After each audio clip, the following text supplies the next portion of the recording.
Everyone, জনপ্রিয় content creator শ্রমিক অধিকারী, যার সম্বন্ধে আমরা এখন সোশ্যাল মিডিয়ায় কেউ জানতে বাকি নেই।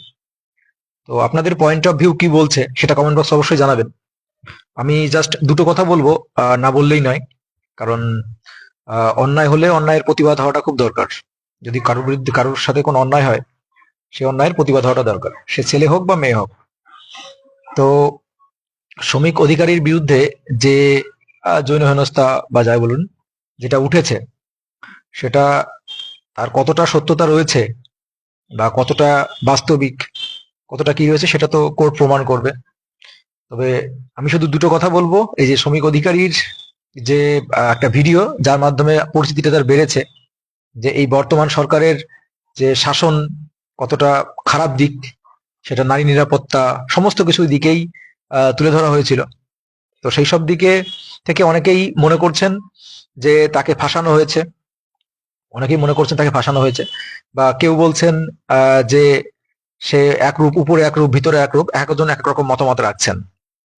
দেখুন, আমরা এই পশ্চিমবঙ্গে অনেক বিচিত্র ঘটনার সাক্ষী হয়েছি। সেটা অভয়া থেকে শুরু করে বিভিন্ন রকম বিচিত্র ঘটনার সাক্ষী হয়েছি।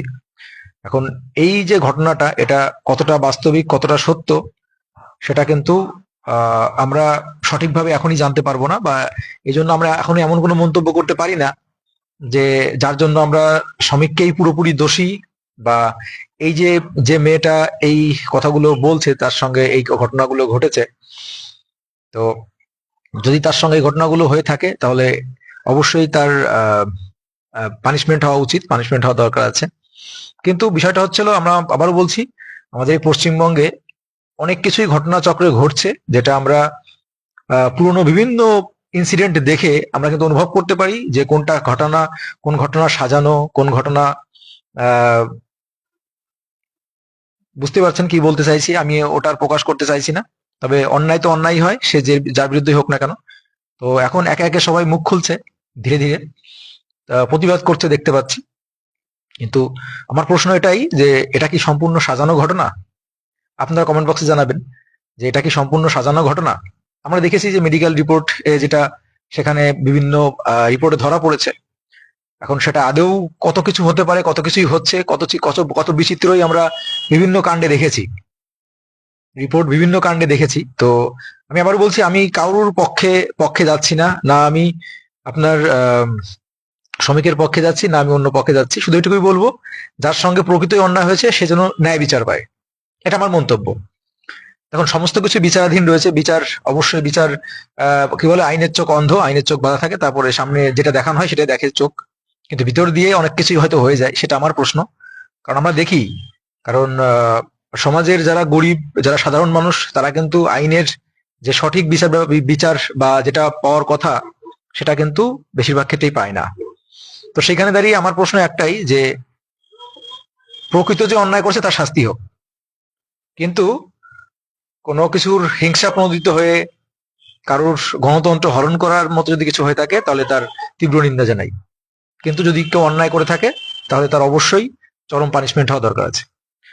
আমরা অনেক ক্ষেত্রে দেখেছি মানুষের গণতন্ত্রকে হরণ করার অনেক চেষ্টাও হয়েছে, যেখানে তার বাক স্বাধীনতা, সে মানে কোনো কিছু কারোর বিরুদ্ধে বললে পরেই তাকে বিভিন্ন ভাবে ভয় দেখিয়ে, বিভিন্ন ভাবে, আপনারা বুঝতেই পারছেন আমি কি বলতে চাইছি, বিভিন্ন ভাবে তাকে আহ তার মুখ বন্ধ করার চেষ্টা হয়েছে। তো যে ঘটনাটা, সেটা চরম আলোড়ন সৃষ্টি হয়েছিল। তো সবকিছু বিচার বিবেচনা করে আপনারা আপনাদের মতামত জানাবেন।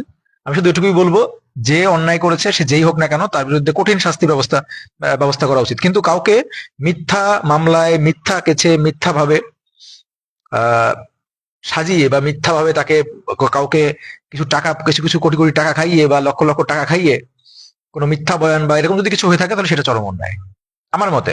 কিন্তু যদি সে প্রকৃতই দোষী হয়ে থাকে বা দোষী হয়, তাহলে তার কঠিন শাস্তি হওয়া উচিত, এটা আমার মতে। কিন্তু আমি প্রতিবাদ করব, তুমি অন্যায় করবে, আমি প্রতিবাদ করব, আর সেই প্রতিবাদ আমার মুখ বন্ধ করার জন্য তুমি আমার বিরুদ্ধে মিথ্যা মামলা দিয়ে দেবে, সেটা আমরা অনেক ক্ষেত্রে দেখেছি, বিভিন্ন কাণ্ডে দেখেছি। আমরা কিন্তু অভয়ের বিচার পাইনি, এটা মাথায় রাখবেন। তবে আবারও বলছি, যদি এই যে শ্রমিক অধিকারী, আমি কারোর পক্ষে নয়, যে শ্রমিক অধিকারী যদি প্রকৃতি দোষী হয়ে থাকে, যদি তাকে ফাঁসানো না হয়ে থাকে, যদি তাকে প্রকৃতি ফাঁসানো না হয়ে থাকে, বিভিন্ন রিপোর্ট যা কিছু বলছেন, যদি ফাঁসানো না হয়ে থাকে, তাহলে এবার অবশ্যই তার পানিশমেন্ট হওয়া উচিত। বাট যদি ফাঁসানো হয়ে থাকে তাহলে তার তীব্র নিন্দা জানাই। কিন্তু ফাঁসানো হয়েছে কি না হয়েছে সেটা আমরা বললাম না। অনেক কিছু হয়ে যায়, কিন্তু আমরা ধরতে পারি না। আমরা আমাদের সামনে যেটা দেখানো হয় সেটাই আমরা বিশ্বাস করি। ভিতর দিয়ে অনেক কিছু হয়ে যায়। পূর্বের আপনারা অনেক ঘটনা জানেন, সেটা অভয় হোক, বিভিন্ন ঘটনা হোক, আপনারা জানেন। আইনের চোখ অন্ধ, যা দেখানো হয় তাই দেখে, আর আইন প্রমাণ চায়।